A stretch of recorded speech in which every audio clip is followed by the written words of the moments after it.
Bonjour et bienvenue dans les salles indiennes du musée Guimet où je suis ravi de vous accueillir aujourd'hui. Alors, vous accueillir de manière virtuelle en attendant d'avoir le plaisir de vous retrouver de manière physique. Malheureusement, vous le savez, le musée Guimet, comme toutes les institutions culturelles françaises, est actuellement fermé et nous avons très hâte de retrouver notre public, nos visiteurs. Mais disons doit faire contre mauvaise fortune bon cœur et que cette fermeture forcée, c'est un peu pour nous l'occasion aussi d'entreprendre des travaux qu'on ne peut pas faire en temps normal et d'améliorer autant que faire se peut votre expérience de visite et le parcours des visiteurs. Alors, on est intervenu en différents lieux du musée, on intervient encore parce que ce que vous allez voir aujourd'hui, c'est encore du travail en cours, du work in progress, comme on dit en bon français. Et c'est le cas dans cette salle indienne qui avait de toute façon besoin d'un petit rafraîchissement parce que vous vous souvenez peut-être que lorsque nous avons rénové la rotonde d'entrée du musée, c'est cette galerie boissière qui servait d'entrée provisoire au musée, aussi bien pour les visiteurs que pour le personnel. Donc on avait dû déplacer ce magnifique Bouddha Gupta, puisqu'évidemment il est en plein dans l'axe de ce qui était ce qui est la sortie de secours et qui était l'entrée de ce moment-là du musée. On avait l'accueil Vigipirate et les caisses devant les stèles d'Amaravati, ce qui est quand même un décor de grand luxe pour ce type de service. Et puis la galerie elle-même était coupée en deux,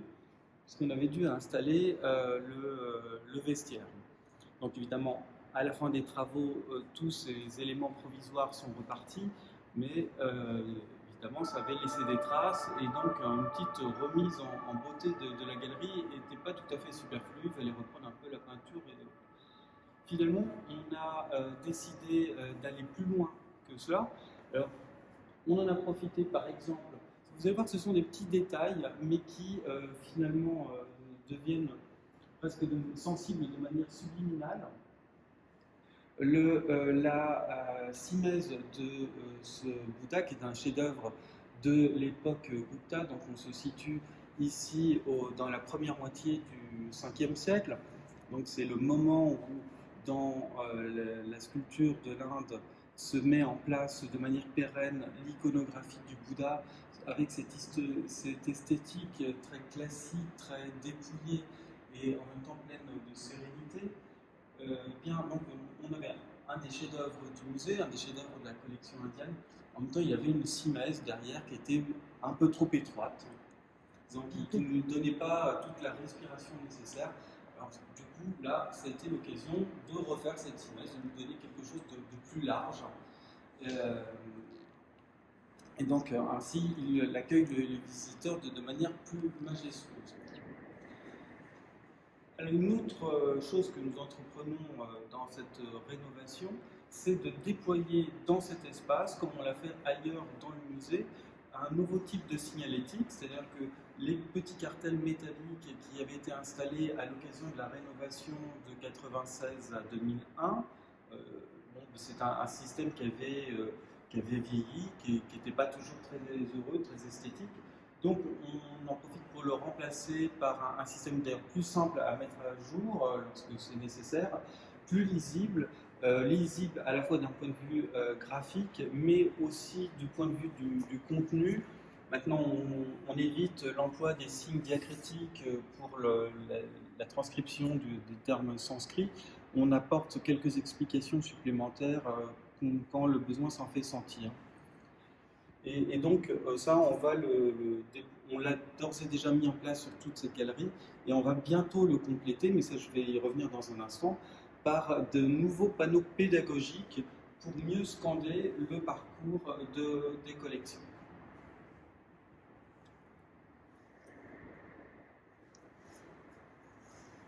Alors, l'ensemble du parcours du musée, vous le savez, s'organise de manière géographique, puisqu'on va du rez-de-chaussée jusqu'au troisième étage parcourir les grandes régions de l'Asie. Donc c'est une présentation par grande ère de civilisation. Et au sein de chacune de ces sections, de ces aires géographiques, le parcours se fait à la fois de manière chronologique et thématique selon évidemment l'ampleur des collections et les types d'objets que nous présentons. Dans la galerie où nous nous trouvons, qui dans notre jargon porte poétiquement le nom de salle 307, nous nous trouvons en fait dans le deuxième espace consacré à l'Inde. Alors quand on dit l'Inde, on pense à une nation, mais c'est en soi, c'est quasiment un continent, enfin, c'est la même taille que l'Europe. Et évidemment, le déploiement des collections, à la fois dans sa chronologie et sa géographie, est un enjeu pour faire comprendre l'évolution de l'art indien et les grandes différences régionales. Du coup, la salle précédente, toujours poétiquement appelée 306, nous a donné les premiers temps de l'art indien. Et ici, nous nous trouvons dans un espace qui nous fait aller du tout début de notre ère. Là, on est dans l'école d'Amaravati, c'est entre le 1er et le 3e siècle de notre ère. Et on va, tout au long de la galerie, aller jusqu'au 15e, 16e siècle en voyageant à travers le sous-continent indien.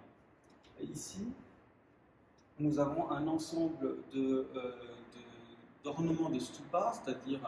des plaques qui servaient à revêtir le tambour entourant ces monuments funéraires, votifs du bouddhisme que sont les stupas, et qui proviennent tous de la région d'Andhra Pradesh, c'est-à-dire cette région de la côte de Coromandel, au milieu de la côte, qui faisait partie au début de notre ère du grand empire Satavahana, qui a donc fortement promu le bouddhisme autour du grand site majeur d'Amaravati, mais qui était entouré de très nombreux autres stupas, notamment celui de Nagarjunakonda, dont certaines des œuvres sont arrivées ici grâce à l'action de Gabriel Joveau-Dubreuil. Ce sont donc toutes les pièces que nous avons ici,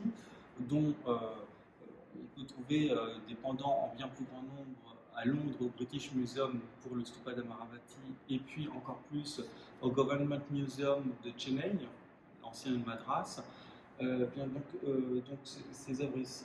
ici sont arrivées dans les années 20 en France, grâce à Joveau-Dubreuil et Citiou. Et ce sont des œuvres qui sont très importantes pour nous présenter les débuts de la représentation du Bouddha, puisque nous nous trouvons à cette époque charnière où le Bouddha n'est pas encore toujours représenté sous un aspect anthropomorphe, puisque bien qu'il n'y ait jamais eu d'interdit, le Bouddha, dans les premiers temps du bouddhisme, n'est pas représenté sous un aspect humain, mais sa présence est évoquée par des symboles, ce qui nous permet de comprendre que l'expérience ultime qu'a connue le Bouddha, c'est-à-dire son illumination, son entrée dans le nirvana, est quelque chose qui échappe au sens et donc ne peut pas être représenté. Il n'y a jamais eu d'interdiction de la représentation du Bouddha, mais plutôt la volonté d'évoquer une expérience plus que de le représenter physiquement. Et c'est pourquoi, par exemple, sur ce relief qui représente le grand départ, c'est-à-dire ce moment important où le futur Bouddha, celui qui n'est encore que le prince Siddhartha, quitte nuitamment son palais à cheval, il abandonne sa famille, sa femme et son jeune fils. Eh bien, on le voit ici donc, sortir de la ville, et sa présence n'est évoquée que par le cheval, sans cavalier, mais au-dessus du cheval, un palefrenier tient un parasol, symbole de royauté, donc qui nous signale la présence du prince, mais qui n'est pas représenté. Et comme le veut la légende, pour étouffer les bruits du cheval, des divinités apparaissent qui soulèvent les sabots du cheval pour donc étouffer le bruit sur le pavé. De même, ici, là, c'est la suite de l'histoire, lorsque le Bouddha, donc après une longue ascèse et différentes expériences, il va se recueillir sous un arbre, donc le futur arbre de l'éveil, le Pipal ou le Ficus religiosa, dans ce lieu qui n'est pas encore devenu un lieu de pèlerinage, mais qui sera par la suite Bodh Gaya. Et bien, juste avant l'éveil, au moment où il va atteindre l'illumination, il va, à l'instar du Christ, être soumis à la tentation du malin, qui s'appelle Mara dans la tradition bouddhiste, qui va à la fois le tenter, va essayer de le détourner de sa méditation en lui proposant des richesses, l'invitant à la luxure, et puis finalement, devant l'échec, il va lancer contre lui ses armées démoniaques. Mais bien évidemment, le Bouddha va être beaucoup plus fort que cela et il va rester parfaitement impassible. Et c'est cette scène qui est représentée. Or, comme sur le relief précédent, le Bouddha n'est pas physiquement représenté, sa présence est simplement évoquée par le trône qui se trouve, donc trône vide,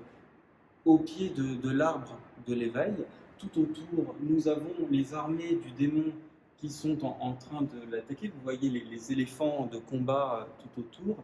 De même qu'ici, on voit les filles de Mara, les filles du démon, en train de danser de manière lascive pour le tenter. Mais il y a quand même un petit détail, ici on regarde de près, qui nous indique que le Bouddha est physiquement présent, c'est que sur le tabouret, ici, il y a ses empreintes de pas.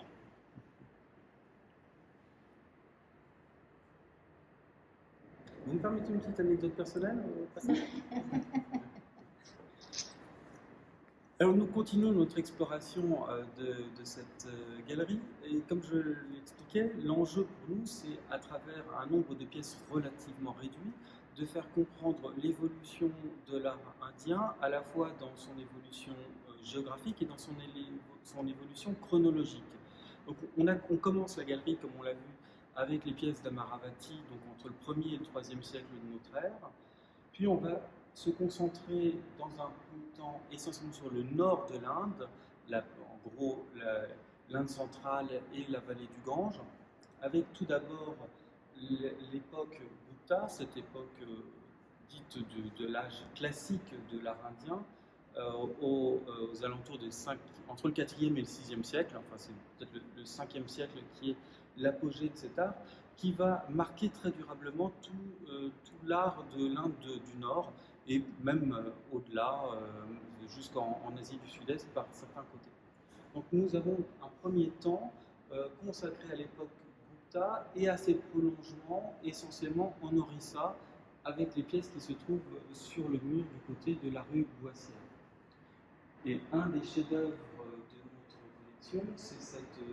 magnifique tête de Bouddha,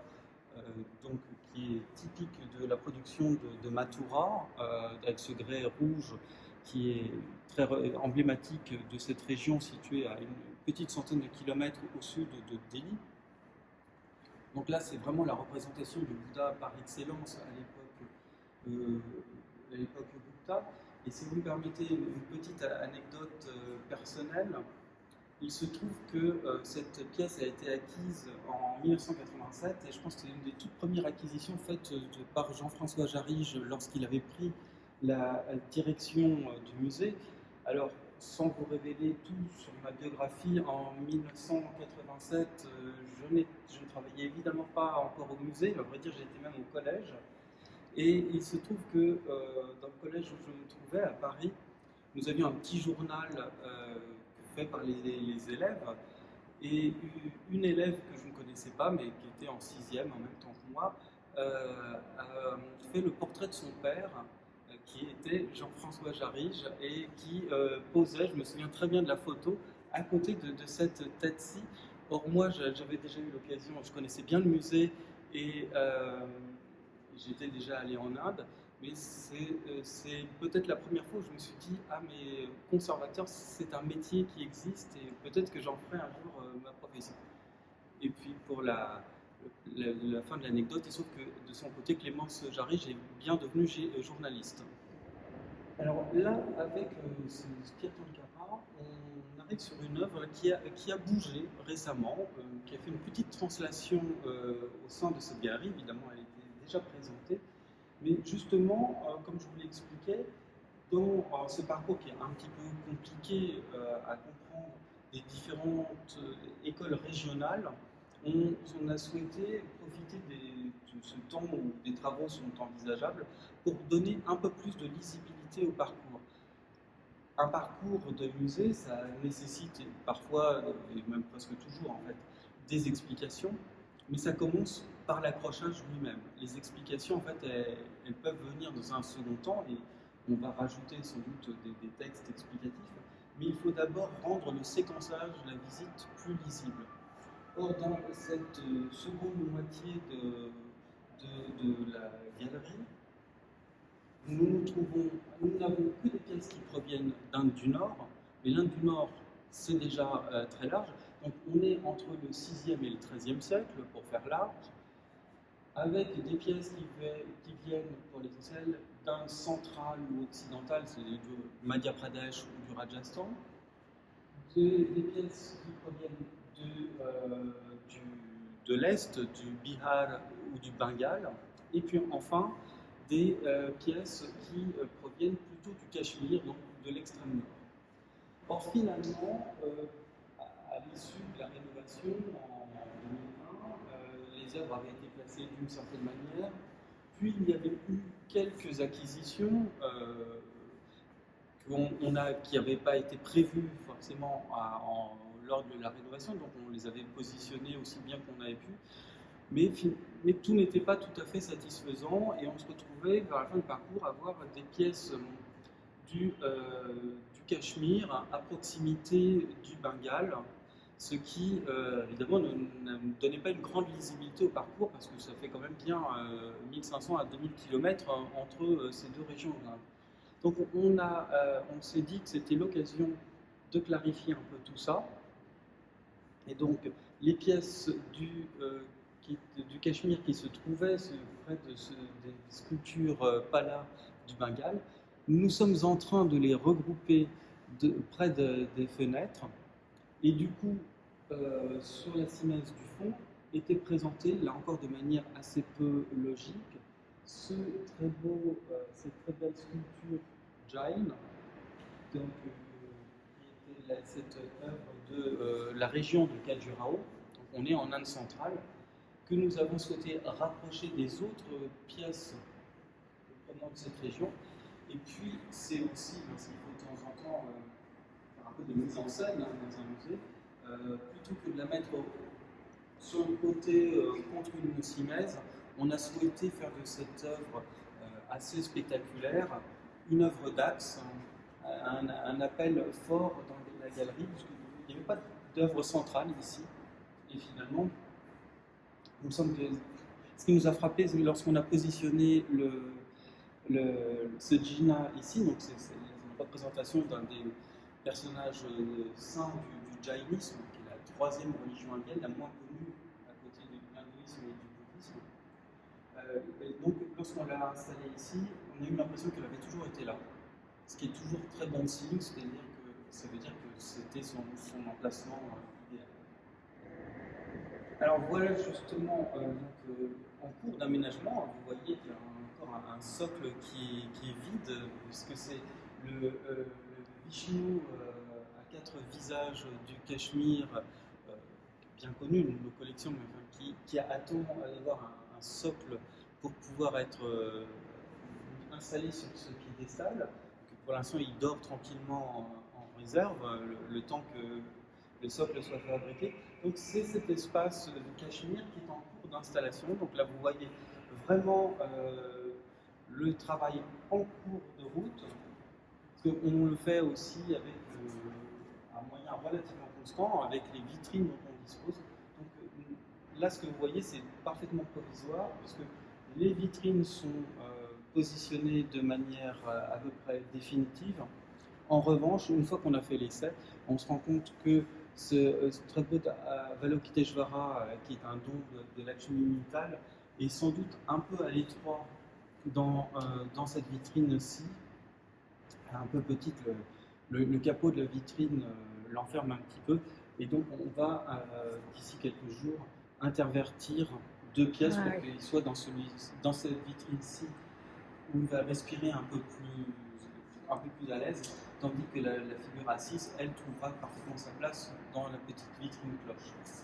Et puis on en a profité pour faire descendre ce petit bronze qui se trouvait jusqu'à présent au premier étage dans les galeries himalayennes du musée, parce qu'elle se trouvait là-haut non sans raison, puisqu'en fait c'est une œuvre qui avait été réalisée probablement pour un commanditaire tibétain, comme le suggère l'inscription qui se trouve sur le socle, mais il s'agit bien pour autant d'un bronze réalisé au Cachemire. Donc on a souhaité du coup, puisqu'on avait un ensemble maintenant plus cohérent sur le Cachemire, faire redescendre cette œuvre du premier étage au rez-de-chaussée. Alors ici, on arrive à l'extrémité de la galerie avec les pièces d'Inde du Sud. Alors pour le coup, ici, je n'ai pas de grandes révélations à vous faire parce qu'en fait, contrairement à ce qu'il y avait pour l'Inde du Nord, ici, la disposition était plutôt assez cohérente, donc il n'y avait pas besoin, pour l'instant, de faire un réaménagement aussi important que dans la partie précédente. Nous avons néanmoins fait une permutation puisque nous avons eu la chance de recevoir il y a peu en don une autre représentation de Jain, donc le jainisme qui est assez peu représenté dans les collections du musée, un autre Jina ou Tirthankara qui provient lui du Karnataka, donc du centre de la partie péninsulaire de l'Inde, qui donc nous permet à la fois d'illustrer cette région de l'Inde où on a assez peu de pièces, quelques pièces Hoysala, néanmoins sur le côté. Et donc c'est la religion Jain, donc c'est une des toutes dernières acquisitions dans le domaine de la sculpture indienne pour le musée, puisqu'il est à l'heure actuelle assez difficile de faire des acquisitions importantes dans ce domaine-ci, puisque nous sommes évidemment, comme tous les musées qui se respectent, assez attentifs à la question des provenances. Et donc, il est rare de pouvoir faire l'acquisition d'œuvres dont la sortie de l'Inde est attestée à l'époque ancienne. Début mars. Donc il nous reste à parachever ce que vous avez vu, donc les vitrines qui ne sont pas encore tout à fait complètes. On a aussi, on va faire, vous avez peut-être vu des post-it au passage collés sur c'est pas un nouveau type de décoration, c'est les socles sur lesquels nous allons procéder à un nettoyage de la pierre pour faire en sorte que le musée soit plus propre à la réouverture. Et puis nous allons donc, maintenant qu'on a un parcours qui est mieux scandé, pouvoir positionner des panneaux explicatifs que nous espérons donc plus clairs et plus explicites. Et puis enfin, il y a une dernière étape, ça c'est peut-être pas pour tout de suite, c'est que dans le musée, nous avons commencé à redéployer un nouveau système d'éclairage, puisque notre système d'éclairage a aujourd'hui une vingtaine d'années. Et donc, le système est assez obsolète, il consomme beaucoup d'énergie. On a des problèmes aussi parfois d'approvisionnement en ampoules, puisqu'elles ne sont plus homologuées. Et donc, nous avons commencé à déployer un nouveau système au premier étage, que vous pourrez voir dès que le musée ouvrira. Et bien évidemment, progressivement, nous allons le déployer sur les autres niveaux du musée, et bien évidemment dans les galeries indiennes et toute celle de l'Asie du Sud-Est au rez-de-chaussée, afin de donner un aspect à la fois plus lisible et parfois un petit peu plus dramatique à certaines pièces. Je pense en particulier aux reliefs d'Amaravati qu'on a vu au début de cette présentation, pour lesquels finalement l'éclairage tel qu'il avait été conçu met surtout en valeur les murs et pas tellement les pièces. Et donc évidemment on aimerait pouvoir oublier un peu le mur et au contraire beaucoup mieux souligner la beauté des reliefs de l'école d'Amaravati. Alors, ici, on est en train de quitter la salle 307 pour revenir vers la 306, mais c'est la suite et la fin du parcours indien, avec une belle illustration des améliorations qu'on peut faire en termes d'éclairage, justement. On peut imaginer que lorsque nous aurons notre nouveau système, eh bien, les magnifiques bronzes Chola que nous conservons ici, donc la dynastie Chola a régné sur le sud de l'Inde entre environ 850 et 1279. Je vais essayer de ne pas partir trop dans les détails de l'histoire de Chola, parce que j'ai fait ma thèse de doctorat dessus, donc je peux en parler longuement. Mais ils sont très célèbres pour les fameux bronzes de procession, puisque dans les grands temples du sud de l'Inde, la divinité principale réside dans son temple à travers une image en pierre qui n'est évidemment pas mobile. Et donc, seules quelques personnes sont autorisées à rentrer dans le Saint des Saints pour l'adoration, mais dans une logique de dévotion. La divinité, que ce soit Vishnu ou Shiva, leurs différentes formes, peuvent sortir de leur temple, sortir du Saint des Saints pour parcourir leur temple, mais aussi parcourir la ville où ils sont conservés, pour rencontrer leurs fidèles dans des processions parfois très spectaculaires. Et c'est ce qui explique que c'est donc il y ait pour chacune de ces divinités un substitut, une image en bronze, du moins on emploie le terme de bronze de manière un petit peu par convention. En fait, il s'agit d'un alliage à base de cuivre. Même si c'est pondéreux, c'est quand même plus facile à transporter que la pierre. Et ce qui vous explique la présence de trous dans le socle qui permettent de passer des brancards pour porter certaines de ces images à dos d'hommes ou parfois pour les fixer dans des grands chars de procession. Et donc nous, avec ce Shiva dansant, que personnellement je ne veux pas appeler Nataraja parce que c'est un terme qui a été inventé en fait au XXe siècle, nous retrouvons une œuvre entrée au musée grâce à Jouveau du Breuil et Sitilou, et qui a permis donc de doter le musée Guimet d'une des images les plus emblématiques de l'art indien, puisque c'est vraiment presque un des clichés. Cliché est le titre qu'on le retrouve même dans Tintin, pour la représentation de cette divinité qui apparaît ici dans une forme cosmique, puisqu'il est le dieu à la fois créateur, destructeur et entre les deux protecteur, qui danse sur le dos de nain qui évoque l'ignorance et l'épilepsie. Il exécute cette danse qu'on appelle très joliment en sanskrit Ananda Tandava, ce qui veut dire la danse terrible qui apporte la joie.